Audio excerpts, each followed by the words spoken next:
बिस्मिल्लाहिर्रहमानिर्रहीम। अस्सलाम वालेकुम नाज़रीन, आप यूट्यूब चैनल देख रहे हैं। मैं इमरान खान हूँ। सबसे पहले तो आयतुल्लाह ख़ामनई का नमाज जनाज़ा अभी तक अदा नहीं किया गया, उनकी तदफ़ीन का अमल नहीं हुआ। और उसके पीछे वजह यह है कि ईरानी इंटेलिजेंस के पास इस बात की इतला है कि उनके नमाज जनाज़ा को निशाना बनाया जा सकता है, क्योंकि यहाँ पे कोई उसूल तो रहे नहीं जंग के।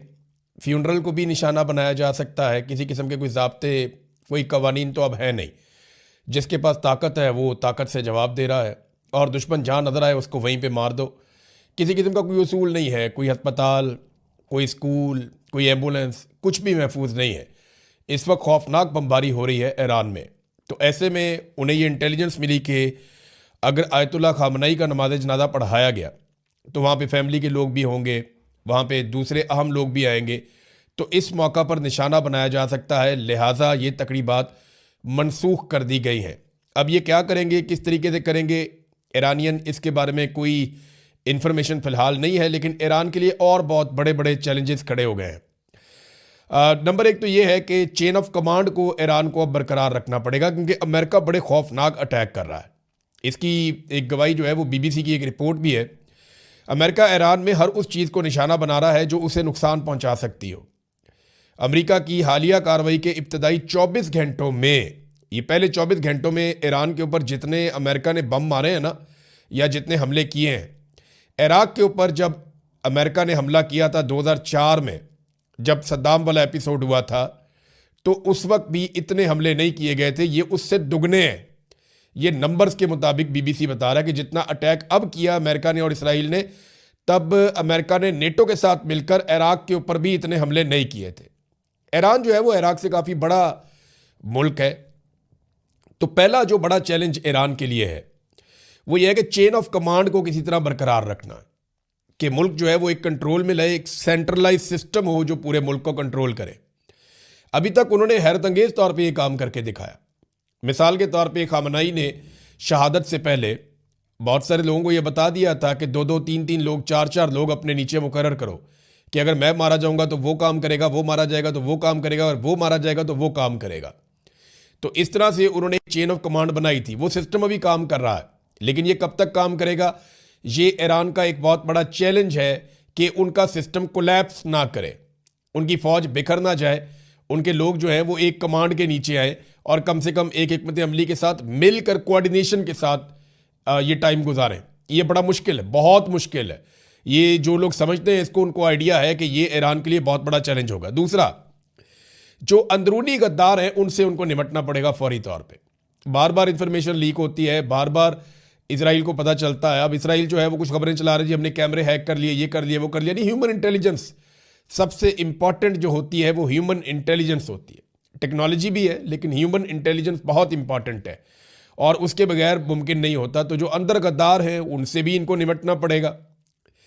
फिर जो कुर्दों के इलाके हैं, ईरान का जो मगरबी एरिया है, वहाँ पे ईरान को ज़्यादा तवज्जो देनी पड़ेगी, क्योंकि अमेरिका ने वहाँ पे सूरत को भांप लिया है। CNN की एक रिपोर्ट के मुताबिक उसमें दावा किया गया है कि अमेरिका मगरबी साइड से ईरान में दाखिल होने की कोशिश कर सकता है, और इसके लिए वो कुर्दों को सपोर्ट करेगा। वहाँ बड़ी खौफनाक बमबारी भी की है अमेरिका ने और इसराइल ने, और जो ईरानी फ़ौज है उनकी पोस्टों को, उनके ठिकानों को वहाँ पे निशाना बनाया, और उन्हें काफ़ी नुकसान पहुँचाया ईरान का इस जगह पे। और वो कोशिश कर रहे हैं कि यहाँ से कुर्द खड़े हो जाएं, उनको हथियार दिए जाएं, जदीद हथियार कुर्दों को फराहम किए जाएं, और उसके बाद यहाँ से एक शोरिश पैदा की जाए और इधर से घुसने की कोशिश करें। लेकिन ये तुर्की वाली साइड है, याद रखिएगा। यहाँ तुर्की अमेरिका के साथ अगर कोऑपरेट करेगा, यही तो ईरान के जर्नल ने ये कल खबरदार किया था तुर्की को कि आपने दुश्मन का साथ नहीं देना, वरना आज हमारी बारी है तो कल आपकी बारी आ जाएगी। तो ये बारी बारी सबको मारेंगे। अब ये वहाँ से लेकिन दो ही एरियाज हैं जहाँ से दाखिल हुआ जा सकता है, एक पाकिस्तान साइड है और एक तुर्की साइड है। तो अभी देखते हैं इसके ऊपर क्या होता है, हम बाद में बात करेंगे। बहरहाल ये कुर्दों वाला जो एरिया है, यहाँ पे काफ़ी एहतियात करनी पड़ेगी ईरान को। अरब ममालिक को किसी ना किसी तरह ईरान को अंगेज करके रखना पड़ेगा। देखिए, ईरान ने किसी एक भी अरब को अभी तक कत्ल नहीं किया, इतने मिसाइल मारे, इतने ड्रोन मारे, लेकिन उनकी कोशिश है सिर्फ अमेरिकन को नुकसान पहुंचे। वो अपनी इंटेलिजेंस की बुनियाद के ऊपर, और जो रशिया और चाइना उसकी सैटेलाइट में मदद करते हैं उसकी बुनियाद के ऊपर ईरान जो अटैक करता है उसमें वो कोशिश करता है कि अरबों को नुकसान ना हो, अरब के जो शहरी हैं या उनका अपना कोई ज़ाती नुकसान ना हो। वो सिर्फ अमेरिकन जो टारगेट्स हैं वहाँ पे उनके ऊपर हमले कर रहा है। अरबों को अंगेज करके रखना पड़ेगा। लेकिन अभी कोई ऐसी खबर नहीं आई कि ईरानी सफ़ीर को तलब कर लिया गया, वहाँ पे बुला के कोई वो वार्निंग तो जारी कर रहे हैं बार बार अरब ममालिक, हमलों को रोकने के लिए इंटरसेप्टर्स भी इस्तेमाल कर रहे हैं, लेकिन जवाबी हमला ईरान के ऊपर नहीं किया। तो ईरान को ये किसी ना किसी तरह मैनेज करना होगा कि जो खलीजी ममालिक हैं उनके साथ ज़्यादा बिगाड़ पैदा ना हो। फिर जो मिसाइल और ड्रोन साइट्स हैं ईरान की, जो खुफिया हैं, जिनके बारे में अमेरिका को पता नहीं है, उन्हें चलाने का निज़ाम और अमरीकी और इसराइली हमलों से उनको मुकम्मल तौर पे महफूज रखना होगा कि ये ड्रोन कहाँ पहुँचाने हैं, कहाँ से चलाने हैं, ये मिसाइल कहाँ पहुँचाने हैं, कहाँ से चलाने हैं, सबको खुफिया उन्हें रखना पड़ेगा लंबे अरसे तक, जब तक ये लड़ाई चल रही है। और जो प्रोडक्शन है उनकी ड्रोन्स की और मिसाइलों की, वो ईरान को बरकरार रखनी पड़ेगी। ये बहुत बड़ा चैलेंज है ईरान के लिए। फिर खुराक और हथियारों के जो ज़खायर हैं उनको भी मुस्तहकम रखना पड़ेगा। ये हैं वो बड़े चैलेंजेस जिनका ईरान को सामना है। लंबे अरसे तक ये सारा कुछ करना बहुत मुश्किल है, नामुमकिन जैसी चीज़ों में से है, लेकिन ईरान ने अभी तक करके दिखाया है। अमेरिका ने, मैंने आपको बताया कि बहुत बदतरीन बमबारी की है ईरान के ऊपर, और वो लगातार कर रहे हैं, जगह जगह अपने टारगेट अचीव कर रहे हैं। ऐसा नहीं है कि ईरान को नुकसान नहीं हो रहा। ईरान के बहुत सारे शहरों में, लगभग ईरान के 24-25 सूबे हैं जो मुतासर हो चुके हैं, और बहुत दूर तक अमेरिकन जाके अटैक कर रहे हैं, इसराइली जाके अटैक कर रहे हैं। क्योंकि देखो, जो एयर डिफेंस है वो ईरान के पास नहीं है, और वो कंप्रोमाइज़ हो चुकी है। वहाँ पे अमेरिकन और इसराइली तैयारे आते हैं और हमले करते हैं। लेकिन अभी कुछ इंसिडेंट हुए, मैं आपको बताता हूँ ईरान ने क्या किया गुज़िश्ता 24-48 घंटों में। ईरानी दावा है कि उन्होंने 20 ड्रोन्स और 3 मिसाइलों को इस्तेमाल किया और बहरीन में अमरीकी अड्डे की मरकज़ी कमांड की इमारत को और जनरल स्टाफ हेडक्वार्टर को तबाह कर दिया और उसे मुकम्मल तौर पे नाकारा कर दिया। और इसके बाद जनाब वो बता रहे हैं कि 73 मिसाइलों की मदद से और 91 ड्रोन्स की मदद से बहरीन में लगे हुए अमरीकी एयर डिफेंस सिस्टम को ईरान ने तबाह कर दिया। अब ये बहुत बड़े बड़े दावे हैं, ये अमेरिका के बहुत बड़े नुकसान हैं। कुछ इतलात ये भी आ रही हैं कि यूएई में दुनिया का सबसे महंगा एयर डिफेंस सिस्टम है जो अमेरिका का लगा हुआ है, उसे भी हमला करने के बाद नकारा बनाया गया है। इसके हवाले से कुछ सैटेलाइट तस्वीर भी सोशल मीडिया पे शेयर की जा रही है। फिर एक अमरीकी F-35 तैयारा गिरकर तबाह हुआ ईरान में। ये F-35 को दुनिया का जदीद तरीन तैयारा इस वक्त कहा जाता है। दुनिया में इसकी बड़ी डिमांड है, लेकिन ये बहुत महंगा तैयारा है। इसराइली फ़ौज भी इसे इस्तेमाल करती है, अमेरिकन फ़ौज भी इसे इस्तेमाल करती है। ये ईरान के शुमाल में लुआसान में ये गिराया गया है, यहाँ पे पहाड़ियाँ हैं, उनके अंदर ये तैयारा गिरा है और इसको ईरानी एयर डिफेंस सिस्टम ने निशाना बनाया है मुबैना तौर पे। वो चाइना से इन्होंने HQ-9 लिया हुआ है एयर डिफेंस सिस्टम, तो दावा ये किया जा रहा है कि शायद उसके ज़रिए से गिराया गया है। और पायलट जो है उसको अब पहाड़ों में तलाश किया जा रहा है कि इसके जो पायलट है F-35 का वो किधर है जी, उसको ढूंढो। अब देखते हैं कि ये पायलट ईरान के हत्थे लगता है, नहीं लगता, क्या होता है। अमेरिका के 7 रेडार सिस्टम मुकम्मल तौर पे तबाह हुए हैं। इस हवाले से जो खबर है वो मैं आपको उसकी तफसील बता देता हूँ। अमरीकी अखबार न्यूयॉर्क टाइम ने दावा किया है कि ईरान ने मशरिक़ वस्ता में अमेरिका के 7 रेडार सिस्टम तबाह कर दिए हैं। इसी अखबार के मुताबिक, न्यूयॉर्क टाइम के मुताबिक, सैटेलाइट तस्वीर से अमरीकी तनसीबात की तबाही की तस्दीक हो गई है। ईरान ने अमरीकी फ़ौज का कम्युनिकेशन सिस्टम तबाह करने की कोशिश की है। कतर, बहरीन, कुवैत, सऊदी अरब और मुत्तहदा अरब अमारात में अमरीकी तनसीबात को निशाना बनाया गया है। अखबार के मुताबिक सेंटकॉम के तर्जुमान ने इस हवाले से बात करने से इनकार किया है, गुरेज किया है। ताहम बहरीन में अमरीका का सबसे बड़ा रेडार सिस्टम तबाह हो गया है, यहाँ पर भी तस्दीक हो रही है। बहरीन में अमरीकी रेडार सिस्टम नेवल ऑपरेशन की निगरानी करता था। ये बहुत बड़ी तबाही है जो हो रही है अमेरिका की। इसमें ना CNN बहुत खौफनाक रिपोर्टिंग कर रहा है, लेकिन CNN वैसे भी ट्रंप के खिलाफ है, फॉक्स न्यूज़ ट्रंप के हक में है, तो ट्रंप आमतौर पे CNN को निशाना भी बनाते रहते हैं। तो CNN अब बदला ले रहा है, वो बता रहा है हर चीज़ खुल के। तो CNN ने जो रिपोर्टिंग की है वो डोनाल्ड ट्रंप के लिए मसाइल पैदा कर रही है अमेरिका में। वो सैटेलाइट तस्वीरें दिखा रहे हैं, वो बार बार दिखा रहे हैं, जनाब ये देखें जगह पहले ठीक होती थी, ये देखें अब तबाह हो गई है। तो CNN सबूतों के साथ डोनाल्ड ट्रंप की मंजी अमेरिका में ठोक रहा है। अब 9 अड्डों पर हमले किए गए हैं CNN के मुताबिक, और उन्हें तबाह किया गया है। ये अमेरिका के मुख्तलिफ ममालिक में अड्डे हैं और इस पर उन्होंने एक रिपोर्ट भी जारी की है। फिर उन्होंने बताया कि बहरीन में सैटेलाइट कम्युनिकेशन टर्मिनल हिट हो गया है। इसकी उन्होंने वीडियोज़ भी दिखाई कि जनाब ये अमेरिकी हेलीकॉप्टर भी तबाह हो गए वहाँ पे एक जगह पे, इसी एक अड्डे के अंदर, और कम से कम 5 सैटेलाइट कम्युनिकेशन टर्मिनल अमेरिका के तबाह हो गए हैं।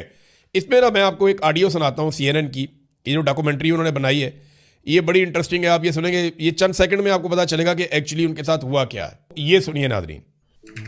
At least 9 U.S. military positions have been hit in less than 48 hours. These are relatively close targets. They're much nearer to Iran than its usual target, Israel. वो कह रहे हैं जी 9 sites को निशाना बना दिया है और 48 घंटों के अंदर ईरान ने, और इसराइल के ऊपर ईरान अलग से अटैक्स कर रहा है।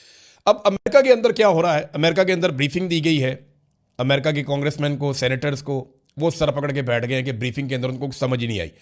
ब्रीफिंग से निकलने वाले लोगों ने क्या कहा, ज़रा ये सुनिए। सबसे पहले ये वुमेन कांग्रेसमैन है मिलानी, ये कहती हैं जी कि मैं अभी एक जंग से मुतालिक ब्रीफिंग से निकली हूँ। ट्रंप इंतज़ामिया से मेरा सवाल था क्या उन्होंने कभी अमरीकी आइन को पढ़ा है। ट्रंप हुकूमत ये तक वादे नहीं कर सकी कि वो ईरान के साथ जंग में क्यों है, जंग के बाद का मंसूबा क्या है या इसकी कानूनी बुनियाद क्या है। उन्हें बिल्कुल कोई अंदाज़ा नहीं कि क्या हो रहा है। ये तो जनाब एक सेनेटर ने कहा।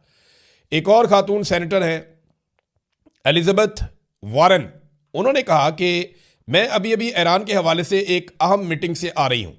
अमरीकी बाशिंदे ठीक परेशान हो रहे हैं। ट्रंप को कुछ समझ नहीं आ रही कि उसने इस गैर कानूनी जंग में बिला वजह अमेरिका को क्यों धकेल दिया है और अब इस अजाब को ख़त्म कैसे करेगा। ये जनाब एक और सेनेटर का स्टेटमेंट है। सेनेटर क्रिस मर्फी, उनका भी स्टेटमेंट है। उन्होंने कहा मुझे जो ब्रीफिंग दी गई है इसमें बताया गया कि ईरान के ड्रोन का हमारे पास कोई हल नहीं है। इसका मतलब यह है कि इस जंग में मजीद अमेरिकन अपनी जानें देंगे। हम इस गैर आइनी और गैर कानूनी जंग पर सेनेट में बहस करके हमें वोटिंग करवानी चाहिए। ये तो डोनाल्ड ट्रंप के लिए बड़ा मसला बन जाएगा अगर वहां पे वोटिंग हो जाती है तो। चक स्कमर, ये एक और जनाब अकलियती रहनुमा है सेनेट के अंदर, एक और सेनेटर हैं। अब ये कहते हैं मैं इंटेलिजेंस ब्रीफिंग से पहले की निस्बत अब ज्यादा तशवीश के साथ बाहर निकला हूं। मैं मुतमईन नहीं हुआ। अगर जंग के हक में मुकदमा मजबूत होता तो इसकी वजह एक जैसी और वादे होती, लेकिन यहां तो हर घंटे जंग का जवाब ही बदल रहा है। कभी रजीम चेंज, कभी जौहरी हथियार, कभी मिसाइल, कभी दिफा, कभी पेशगी हमला। आखिर असल वजह क्या है? जब जवाब बार बार तब्दील हो तो इसका मतलब है कि कोई वाज़ेह हिकमत अमली मौजूद नहीं है। यहां कोई हिकमत अमली नजर नहीं आ रही है। जनाब ये सूरत हाल है अमेरिका के अंदर और लगातार तनकीद हो रही है। तो नादरीन ये सूरत हाल है अमेरिका के अंदर। अमेरिकन अपने सेनेटर्स को और कांग्रेसमैन को मुतमईन नहीं कर पा रहे। अमेरिकन हुकूमत के पास कोई जवाब नहीं है, कोई आईनी और कानूनी जवाब नहीं है। लेकिन डोनाल्ड ट्रंप के साथ हुआ क्या? मादुरो को उठाने के बाद डोनाल्ड ट्रंप का कॉन्फिडेंस बहुत बढ़ गया कि हम किसी मुल्क में जाएंगे वहां की क़यादत को भी उठा लेंगे। डोनाल्ड ट्रंप का एतमाद बढ़ता जा रहा था। शहबाज शरीफ जैसे लोग उनकी पॉलिश कर रहे थे और उसकी वजह से डोनाल्ड ट्रंप को लगा कि वो जो कर सकते हैं वो कोई नहीं कर सकता और वो बहुत ताकतवर हैं। इसके बाद जिस तरह उन्होंने बोर्ड ऑफ पीस बनाया उससे उनका कॉन्फिडेंस और बढ़ गया। तो नेतन्याहू ने चढ़ा के डोनाल्ड ट्रंप को ईरान से लड़वा दिया और अब डोनाल्ड ट्रंप एक ऐसी लड़ाई में फंस गया जिसकी वजह से मिडिल ईस्ट में अमेरिका के तकरीबन तमाम अड्डे मुतासर हो गए और अमेरिकन का वहां रहना मुश्किल हो गया और पूरी की पूरी दुनिया स्टक हो गई। और इसका कोई जवाब डोनाल्ड ट्रंप के पास इस वक्त नहीं है। जहां ईरान के लिए बहुत बड़े बड़े चैलेंजेस हैं वहां डोनाल्ड ट्रंप भी बहुत बुरी तरह फंस गया है और अब बचने का रास्ता सिर्फ एक ही है कि आपको पीछे हटना पड़ेगा या कामयाबी साबित करनी पड़ेगी, और कोई रास्ता नहीं है। नादरीन आबनाए हरमज अभी तक बंद है। सिर्फ वहां से चीन का तेल जा रहा है और किसी का नहीं जा रहा। और चीन का तेल इसलिए जा रहा है कि चाइना सबसे बड़ा खरीदार है ईरान के तेल का भी। ईरान अपना 90% तेल लगभग चाइना को बेचता है और चाइना $400 अरब की इन्वेस्टमेंट ईरान के अंदर करने का इरादा भी रखता है। अमेरिका के अरबों डॉलर खरीज के अंदर डूब रहे हैं जबकि खलीजी ममालिक का भी बहुत पैसा ज़ाया हो रहा है। इस वक्त तक की इतला के मुताबिक जो खलीजी ममालिक के इंटरसेप्टर्स हैं वो ख़त्म हो रहे हैं और एक रिपोर्ट आई है द इकोनॉमिस्ट की। वो रिपोर्ट ये बता रही है कि खलीजी ममालिक जिस तेज़ी से इंटरसेप्टर्स को इस्तेमाल कर रहे हैं इतनी तेज़ी से अमेरिका बना भी नहीं सकता। वो एक एक दिन में इतने मिसाइल दाग रहे हैं खलीजी ममालिक सिर्फ हमलों को रोकने के लिए जितने मिसाइल अमेरिका एक महीने में नहीं बना सकता। तो ये इस्तेमाल जो है ये किल्लत पैदा कर देगा इंटरसेप्टर्स की और उसके बाद ये मौजूद नहीं होंगे। जब ये ख़त्म हो जाएंगे तो फिर ईरान के पास ज़्यादा फ्री हैंड होगा। और ईरान ये कह रहा है कि उसने अपने बेहतरीन हथियार को इसलिए बचा कर रखा है कि जब इंटरसेप्टर्स खत्म हो जाएंगे तब वो इन हथियारों का इस्तेमाल करेगा। अब नाज़रीन थोड़ा सा आपको बताते हैं कि यूरोप क्या कर रहा है। यूरोप में ना कम से कम 3 अभी तक खड़े हो गए हैं डोनाल्ड ट्रंप के खिलाफ। सबसे पहले स्पेन के वज़ीर आज़म खड़े हुए, उन्होंने स्टेटमेंट दिया उन्होंने कि जंग ही गलत है, ये गैर कानूनी गैर आईनी जंग है। और नेतन्याहू के खिलाफ उन्होंने स्टेटमेंट भी दिया। उन्होंने कहा नेतन्याहू जो है ये कातिल है गजा के बच्चों का और ये जंगी मुजरिम है और हम ऐसी चीज़ का हिस्सा नहीं बन सकते। और उन्होंने अपने अड्डे देने से भी इनकार कर दिया। डोनाल्ड ट्रंप ने बाद में धमकी दी, जनाब हम जब चाहेंगे इस्तेमाल कर लेंगे, हमें कोई नहीं रोक सकता। और तजारती पाबंदियां भी लगा दी स्पेन के ऊपर। तो स्पेन के वज़ीर आज़म ने दोबारा जवाब दिया। उन्होंने कहा हम अपना मामला देख लेंगे, यूरोपीय यूनियन के साथ अमेरिका अपने मुआहदों की पासदारी करे। तो स्पेन तो डट के खड़ा हो गया मजबूती के साथ। दूसरी तरफ जो फ्रांसीसी सदर मैक्रोन है, उन्होंने भी इस लड़ाई की मुखालफत कर दी है। वो भी सामने आकर खड़े हो गए हैं कि जनाब ये लड़ाई ठीक नहीं हो रही और इस लड़ाई को कोई जवाब फराहम नहीं किया जा सकता। इसके अलावा सर्बिया के सदर ने भी कहा है कि ये जो इक़दाम किए गए हैं इनसे दुनिया जहन्नुम बन जाएगी अगर होश के नाखून ना लिए गए तो ये कम से कम 3 लोग खड़े हो गए हैं। और आहिस्ता आहिस्ता ऐसा लगता है कि यूरोप अमेरिका के इस एडवेंचर के खिलाफ खड़ा हो जाएगा। और नेतन्याहू ने अमेरिका को फंसा दिया एक दलदल के अंदर। अमेरिका में बेशुमार लोग अब ये बात कर रहे हैं, अवाम ये बात कर रही है, सियासतदान ये बात कर रहे हैं, उनका मीडिया ये बात कर रहा है, उनके एक्टिविस्ट ये बात कर रहे हैं कि अमेरिका को नेतन्याहू ने कंट्रोल किया और फंसा दिया और डोनाल्ड ट्रंप एक ऐसे जाल में फंस गए हैं जहां पे अब कोई जवाब नहीं है। नाज़रीन जरा पाकिस्तान की सूरत हाल आपके साथ शेयर कर लेते हैं। पाकिस्तान में गैस और पेट्रोल के ज़खायर जो है वो बड़े महदूद होते हैं, ये बात आप ज़हन में रखिएगा। हमारे पास कोई बहुत बड़ा स्टोरेज का जरिया नहीं है, हमारे पास कोई इतने बड़े बड़े टैंकर्स नहीं है कि हम 2-2 महीने 4-4 महीने के अपने ज़खायर जमा कर लें। देखिए चीन के पास ये कैपेसिटी है, वो 1 साल के भी ज़खायर पेट्रोलियम के जमा कर सकता है और पूरा मुल्क उसका चल सकता है। लेकिन पाकिस्तान के पास ये कैपेसिटी नहीं है। तो पाकिस्तान चंद दिन का ज़खीरा होता है पाकिस्तान के पास। तो अब ऑयल और गैस यानी तेल और गैस के मसाइल पाकिस्तान में पैदा हो रहे हैं। हालांकि जो पाकिस्तान के फाइनेंस मिनिस्टर हैं उन्होंने कोशिश की अवाम को यकीन दिलाने की कि नहीं सब ठीक हो जाएगा, लेकिन एक तज़ब्ज़ुब पैदा हो गया, बेचैनी है लोगों में, क्योंकि आबनाए हरमत बंद है और पाकिस्तान का इन्हिसार खलीजी ममालिक के ऊपर होता है अपनी एनर्जी की ज़रूरियात पूरी करने के लिए। तो इसकी वजह से अब इक़दामात लेने पड़ेंगे। और एक चीज़ और है, पाकिस्तान तहरीक इंसाफ ने उस कौमी सलामती की मीटिंग के अंदर हुकूमत के साथ बैठने से इनकार कर दिया जो हुकूमत ने बुलाई थी। यानी उसके अंदर हुकूमत ने कहा जी हम कोशिशें कर रहे हैं, कुछ ईरान के बारे में बताया, कुछ अफगानिस्तान के बारे में बताया, लेकिन पाकिस्तान तहरीक इंसाफ उसमें गई नहीं। तहरीक इंसाफ उसमें क्यों नहीं गई उसका मौक़िफ़ आपको मैं बता देता हूँ। तहरीक इंसाफ ने कहा कि हमारा वाज़ेह मौक़िफ़ है, ब्रीफिंग पार्लियामेंट के अंदर होनी चाहिए, ये वज़ीर आज़म हाउस के अंदर बुला के आप सेलेक्टिव ब्रीफिंग ना करें। फजलुर रहमान जाके बैठ के देखें, फजलुर रहमान के बारे में मैंने आपको 1000 मरतबा कहा है कि फजलुर रहमान गवर्नमेंट है, अपोजिशन नहीं है। फजलुर रहमान गवर्नमेंट है, अपोजिशन नहीं है, हर चीज़ के लिए बराबर के जिम्मेदार हैं। उनको सिर्फ अपोजिशन में रखा गया है दिखावे के लिए। देखें ना, यही फजलुर रहमान साहब यहूदी एजेंट और ये और वो फलाने कार्ड लेके मैदान में हर वक्त मैदान अमल में निकलेंगे, ये करेंगे वो करेंगे। अब वो फजलुर रहमान आपको दिखता ही नहीं है कहीं पे। ये जाके बोर्ड ऑफ पीस में बैठ गए, ये वहाँ पे गजा में फ़ौज भेजने की बातें कर रहे हैं, ट्रंप को नोबल नाम दे रहे हैं, बात ही नहीं करते। नाज़रीन अब वो पीटीआई ये कहती है कि ये पार्लियामेंट के अंदर होनी चाहिए थी। अब पाक फ़ौज हमारी भी है, मुल्क हमारा है, हर मामले पर हम रियासत के साथ खड़े हैं, मगर हमारे लीडर से मुलाकात तक नहीं करवाई जा रही। ये तो उनका हक है।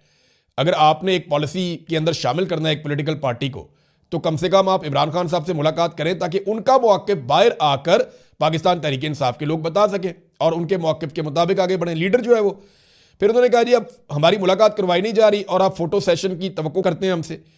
3 करोड़ वोट देने वाली जमात को नज़रअंदाज नहीं किया जा सकता।